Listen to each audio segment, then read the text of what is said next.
setia, ku melayanimu.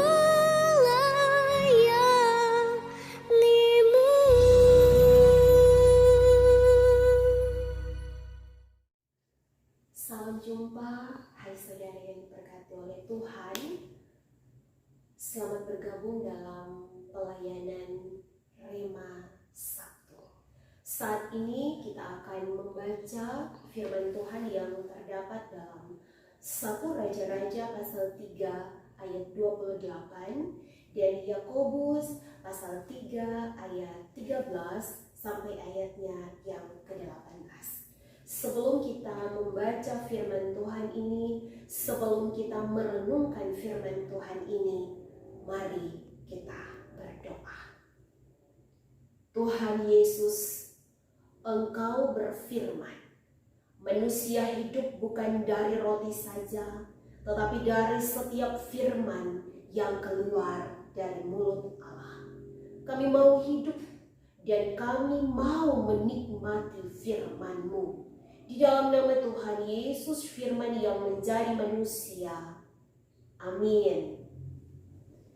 Saudara, firman Tuhan dari 1 Raja-Raja pasal 3 ayat 28 di bawah perikop hikmat Salomo pada waktu memberi keputusan, demikian bunyinya. Ketika seluruh orang Israel mendengar keputusan hukum yang diberikan raja, maka takutlah mereka kepada raja, sebab mereka melihat bahwa hikmat daripada Allah ada dalam hatinya untuk melakukan keadilan. Saudara-saudaraku, apakah Raja Salomo seorang manusia yang sempurna? Tidak. Apakah Raja Salomo pernah melakukan perbuatan dosa atau pernah melawan kehendak Allah? Ya. Mari kita lihat apa yang Alkitab catat mengenai seorang Salomo. Yang pertama, saudara, Salomo adalah anak dari Raja Daud dan Batsheba, yaitu seorang perempuan yang menyebabkan Daud jatuh ke dalam dosa perzinahan. Kedua, Salomo dilantik menjadi raja melalui intervensi seorang nabi bernama Nathan dalam 1 Raja-Raja pasal 1 ayat 23. Salomo menjadi raja melalui suatu proses yang kontroversial. Mengapa kontroversial, saudara? Sebab pada saat itu Adonia, salah seorang kakak tertua dari Salomo, anak kedua setelah Absalom, salah seorang anak Daud, mereka beda ibu, telah mengangkat dirinya menjadi raja menggantikan Daud karena pada saat itu Raja Daud telah tua dan menjadi renta. Sekali lagi, saudaraku, Salomo menjadi raja melalui suatu proses yang kontroversial. Yang ketiga, Alkitab mencatat bahwa Salomo memiliki 700 orang istri dan 300 orang selir. Dari 700 orang istri dan 300 selir ini, semuanya tidak berasal dari perempuan Yahudi, tetapi sebagiannya yang lain berasal dari perempuan-perempuan bangsa lain, perempuan-perempuan kafir, dan salah satunya adalah putri Firaun, Raja Mesir. Dengan ini kita melihat bahwa ternyata Salomo telah mempraktekkan perkawinan campur atau perkawinan beda agama yang bagi Allah adalah sebuah kekejian. Yang keempat, saudara, Salomo, walaupun ia membangun bait Allah yang megah, tetapi ternyata ia juga mengizinkan kuil-kuil dari para istrinya bagi keluarga istrinya juga berdiri di tempat yang tinggi di daerah pemerintahan Raja Salomo. Dan karena itu Salomo telah mempraktekkan sinkretisme bahasa teologi, yaitu percampuran budaya dan agama yang bisa kita temui di saat ini ketika kita mengaku Yesus Kristus adalah Tuhan.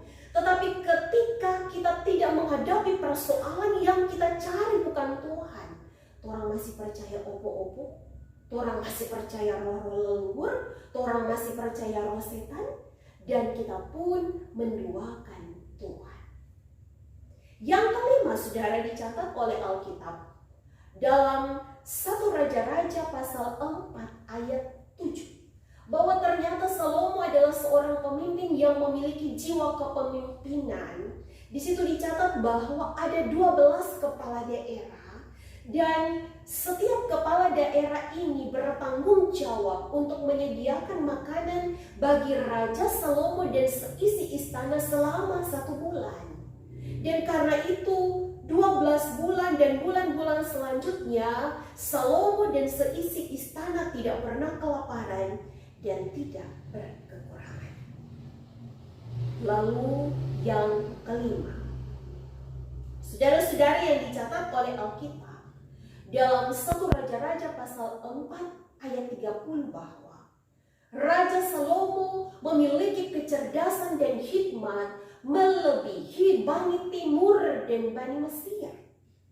Saudara, Bani Timur adalah cikal bakal atau leluhur dari orang-orang Majus yang pada waktu Yesus lahir mereka menuju ke Bethlehem hanya berdasarkan petunjuk bintang.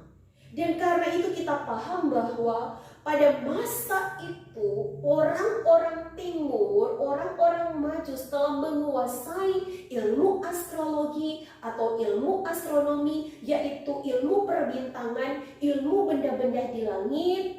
Tetapi Alkitab mengatakan dalam 1 Raja-Raja pasal 4 ayat 30 bahwa Salomo melebihi kecerdasan dan hikmat dari Bani Timur dan Bani Mesir. Dan karena itu dalam apa yang dicatat oleh Alkitab yang ketujuh, bahwa kitab Amsal secara tradisi ditulis oleh Salomo. Terakhir yang kedelapan, saudara, bahwa ternyata Salomo dalam 1 Raja-Raja pasal 11 di situ disebutkan memiliki banyak musuh. Saudara yang Tuhan Yesus kasihi, dari biografi singkat Raja Salomo ini kita dapat melihat dua hal. Yang pertama, bahwa ternyata Raja Salomo bukanlah manusia yang sempurna. Ia pernah melakukan dosa, ia memiliki kekurangan dan kelebihan, dan karena itu Salomo adalah representasi saya dan saudara-saudara. Salomo adalah representasi kita yang tidak sempurna, yang pernah melakukan perbuatan dosa, yang punya kekurangan dan kelebihan. Yang kedua, bahwa ternyata Tuhan Allah yang disembah oleh Salomo dan ayahnya Daud, Tuhan Allah yang disembah dalam Yesus Kristus oleh kita saat ini adalah Allah yang sama, Allah yang tidak pilih kasih, Allah yang mau memakai siapa saja untuk menyatakan keadilan, Allah yang mau memakai saya dan saudara-saudara yang tidak sempurna ini seperti Salomo untuk apa?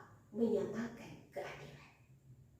Itulah yang kita baca dalam 1 Raja-Raja pasal 3 ayat 28 tadi.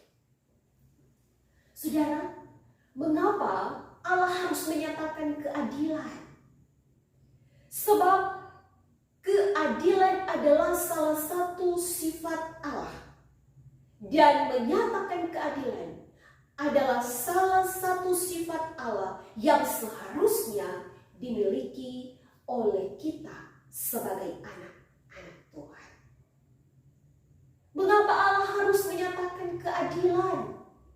Sebab di sana sini ada perilaku tidak adil. Sebab selama kita hidup akan selalu ada ketidakadilan. Dan ketidakadilan adalah sebuah realitas yang tidak bisa kita hindari.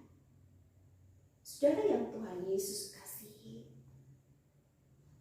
satu hal yang harus kita pahami bahwa ketidakadilan adalah penyebab masalah. Ketidakadilan adalah sumber masalah. Bahkan dua orang anak kecil kakak beradik dapat menyatakan ketidakadilan itu ketika salah seorang mengatakan, "Mama, adiknya tidak adil, dia ambil kita pe permainan." Kok adik balas, "Mama, kakak yang tidak adil, kakak dah pakai sendiri, ini mainan dia tidak bagi ke adik." Saudara, faktanya bahwa selama kita hidup, selama kita bernafas, masalah itu akan selalu ada. Faktanya bahwa di tengah-tengah masalah yang terjadi, siapapun kita dapat menjadi pembawa masalah, penyebab masalah, seperti kedua perempuan sundal yang menghadap Raja Salomo untuk meminta keadilan atas salah satu anak yang masih hidup. Saudara, bukan hanya menjadi pembawa masalah dan penyebab masalah, tetapi ternyata di antara kita juga bisa menjadi orang yang menyelesaikan masalah. Siapa dia? Itulah yang Alkitab catat, Salomo. Mengapa Salomo dikatakan dalam ayat ini bahwa ia dapat menyelesaikan masalah sehingga orang-orang Israel takut kepadanya?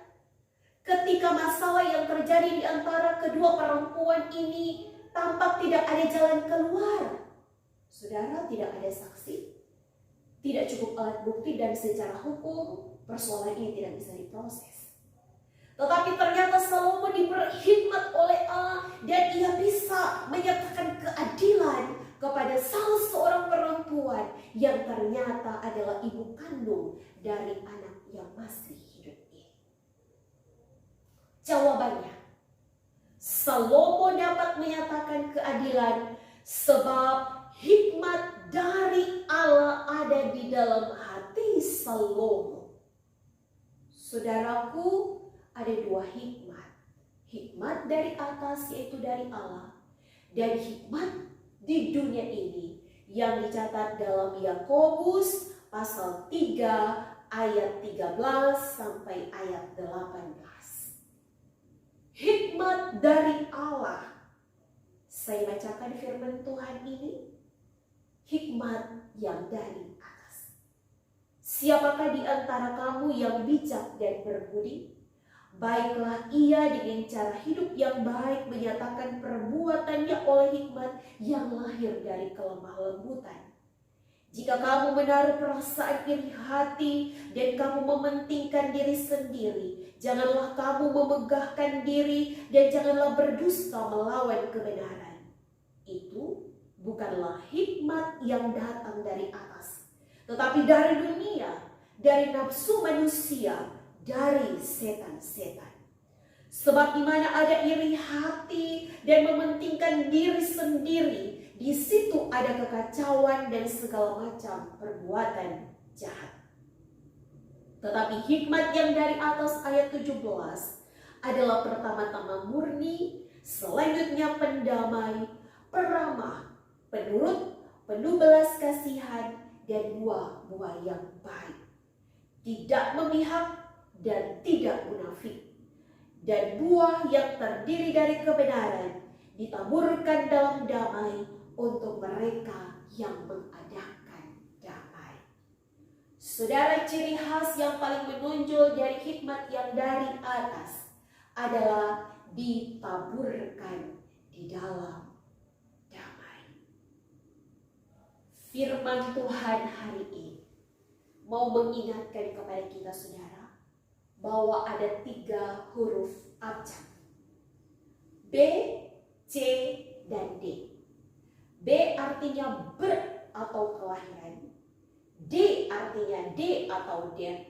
Dan di antara B dan D ada C yang artinya choice. atau pilihan.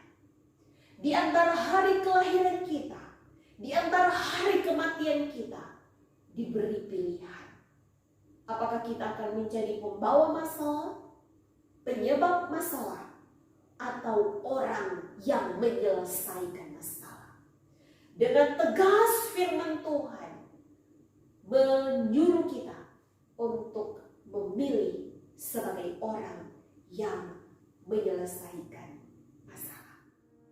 Kita akan berdoa agar kebenaran firman Tuhan ini benar-benar dan menjadi berkat. Mari kita berdoa. Tuhan Allah, ini kami yang tidak sempurna, yang memiliki kelebihan dan kekurangan, yang pernah melakukan perbuatan dosa, tetapi kami mau belajar seperti Salomo. Kami mohon hikmat dari atas ada di hati kami, sehingga setiap kami dimampukan untuk menyatakan keadilan di tengah-tengah kehidupan kami. Hamba berdoa agar setiap hati yang sedang mengalami ketidakadilan, setiap keluarga yang sedang mengalami ketidakadilan, kiranya Tuhan menghadirkan pribadi-pribadi yang dapat menolong dan menyatakan keadilan. Tetapi satu hal yang kami imani, bahwa ada satu pribadi yang berkuasa dan akan menyatakan keadilan bagi setiap kami yang setia. Terima kasih Tuhan, biar saudara-saudara kami yang sedang sakit, Tuhan tolong jaga dan sembuhkan. Yang bergumul Tuhan kuatkan, yang berduka Tuhan hiburkan. Dan biar hari-hari yang sulit ini tetap akan menjadi hari-hari yang baik bagi setiap kami yang selalu mengandalkan Tuhan. Ini doa hamba-Mu, karena itu hamba kirim berkat buat setiap orang yang turut dalam pelayanan Rema Sabtu ini.